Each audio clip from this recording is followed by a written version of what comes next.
সন্দেশখালি নিয়ে এবার মুখ খুললেন তৃণমূল কংগ্রেসের প্রার্থী সায়নী ঘোষ।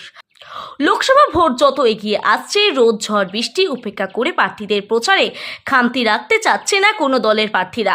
তেমনই তৃণমূল কংগ্রেসের প্রার্থী সায়নী ঘোষ সকাল সকাল নির্বাচনের প্রচার শুরু করলেন মল্লিকপুর এলাকা থেকে।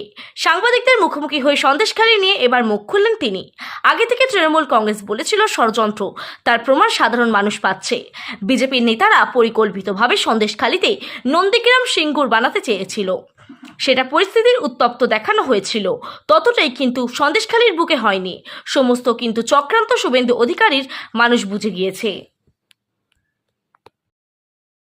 সন্দেশখালির ঘটনা নিয়ে কি বলবেন? আমরা তো আগে থেকেই বলেছি, মুখ্যমন্ত্রী নিজে বলেছেন যে এটা বিশাল ষড়যন্ত্র, এবং এর আগেও আমরা দেখেছি যে বিজেপির নেত্রী অগ্নিমিত্রা পাল তিনি ফোনে কথা বলছেন, যেখানে তারা বলছেন যে এই সন্দেশখালির ঘটনা